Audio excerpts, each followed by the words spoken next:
knowing your values as a company as well, and that gets distilled down, throughout every level of the business. I know for me, I book a lot of Asia, I book a lot of Thailand as a travel advisor, and I get oftentimes a lot of clients asking me to have that elephant riding experience or Hmm. wildlife encounter, and I'll tell Yeah, them I'm going to give you some education podcast expert excerpts or articles as to why I personally will not book that experience for yeah, you. And I could lose that client because they might be like, nope, if she's not willing to do everything for me, yeah, then I'm out. And yeah. I have had to decide that I'm okay with that and knowing my Hmm. values and knowing that the right traveler will come along.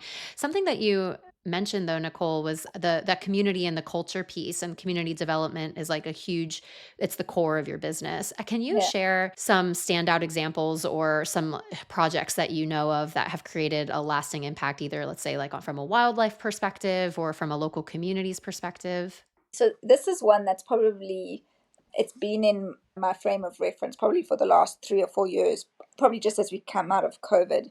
And I think this one is interesting because it's a reflection on the community's observation of what happens when you consume natural resources. So in Kenya, we have two properties that are adjacent to the Masai Mara National Reserve. And in a buffer zone around that reserve, there is a forest called Enwakweri, which was a large forest of which 25% of it is remaining. And the reason for its decline is that in the early 90s, the Kenyan government gave land title to the Maasai. Now, the Maasai used to be a nomadic tribe. They used to move their cattle around based on grazing areas, and then they gave them title. So the thing important to Maasai are their cattle, that's their wealth, and their children's education. And the resources that they have available to fund those two things were the trees on their land, because they can convert it into charcoal, or they could convert their little homestead into agriculture, where they could either farm it themselves or they could lease it. And so, as a result of economics, because you or me would want to do the same thing, we have the same things that are important to us, and you have to find a way to pay for them. And you're in the middle of nowhere. So the economic opportunities are not of few and far between. The trees go cut down. So in the early to mid 2000s, some of the community started noticing a change. They noticed a change in weather. They noticed a change in some of the invasive plants that were coming up after the trees were cut down that were making their cattle sick. And they formed a trust. So they made this observation themselves, and they formed a trust where they took to commit to not cutting down the trees on their stand, and they looked for partners to try help them come up with alternatives for that. And so Wild Impact, our development partner, and ourselves as the lodges there, have partnered with this trust in the last 4 years. It took a long time for that trust to be formed, and I think it was just around 2021, 22. They've had a large growth in recruiting landowners to join the trust, to sort of commit to not cutting down their trees. And so now we've joined with the support of small business development, sort of micro entrepreneurial skills, with beekeeping and ladies' crafts, and we have started a tree nursery to help sponsor the reforest. But for me, and this will be a long term project. So this one is probably in its infancy. But for me, this is the people that live there that probably will experience the brunt of climate change, saying we Hmm. have to do something different. And then this is a great example of partnership, a nonprofit, other for profits in the area, supporting a tourism led model for them. So we've set up camera traps in the forest that still exist. We've seen some really interesting animals. There's some ground pangolin that have been observed. There's a pangolin project going in there. It's an elephant nursery, so the elephant from the Mara often come out. They have their babies in there and go back. So we're doing some interesting research as a way to sort of maybe formally protect some of it.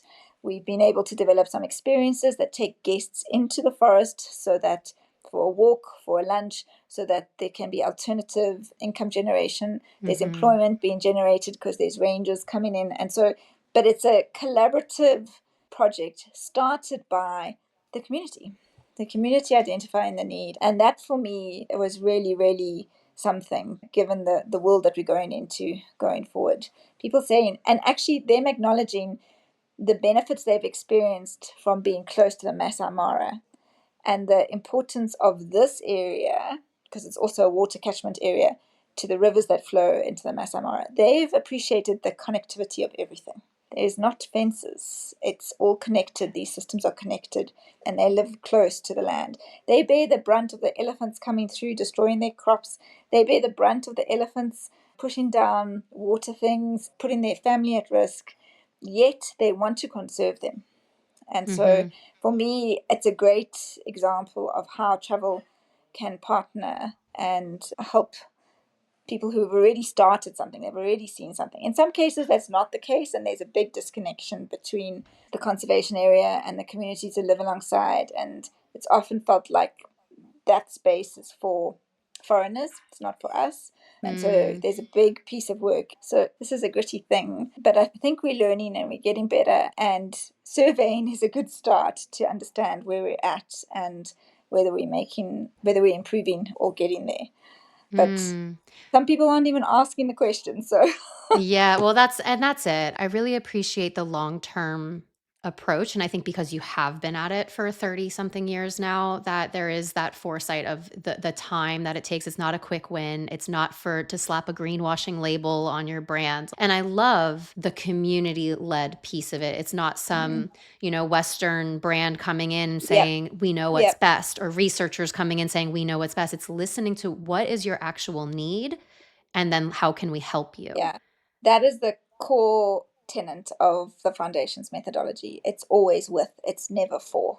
That Mhm. preposition is very, very important. It's Mhm. community led through and through. And just to echo the long term, none of our properties, a lot of our properties, we either own or have a long term lease. So there's nothing quick or short about anything. And our foundation will not go into a community if they don't think it's some place that they can be for a long time. They don't just come in and fix one water borehole and then leave.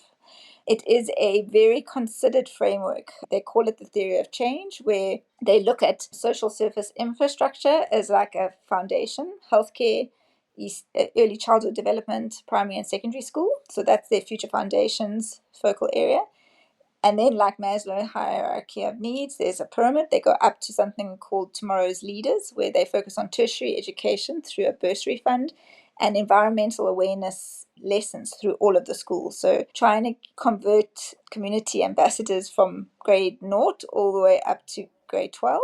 That's under Tomorrow's Leaders. And then at the top of the pyramid is Thriving Communities, and that is a micro entrepreneurial skill development through a program called Hustle Economy. Hustle in Africa means you've got a side hustle, and they try to turn people's side hustle into their main hustle by giving them entrepreneurial Mm. skills. And then we have climate resilience programs where we've got food gardens in quite a few of the ECDs of primary schools around that. And I'm forgetting one. There's another program that they've got, but it's a very considered long-term approach, because you can't just jump to bursaries if you haven't focused on The healthcare foundations. education Mhm. on the foundations, and you can't start talking entrepreneurial skills if that capacity is not there. And so it's all community led as to what their needs are, but there's a framework that those needs fit into. And that community will only be identified, will only be considered if it's adjacent to the conservation area that andBeyond operates in. So that's the link between the two. Mm. And so it's very much linked to the conservation area. Our lodges are linked to a conservation area, and so are the communities. And Mm. some communities we've been in for 30 years, some are shorter and 5, but we will not start unless we know we can go the long run. Patient capital is needed, and patient non-profit capital is patient donors are needed as well. So patient, we've got the luxury of shareholders with our values, even though we are incredibly commercial, like we give them a very good return, but they have allowed us to use that return to invest in impact, to decrease the amount of return they're making, to invest in impact. So we underwrite our foundation's core costs, and then we try leverage that relationship with donors and through our guests to do as much as we can against a shared goal framework for each Yeah. landscape. Yeah, So I love it's I love all that.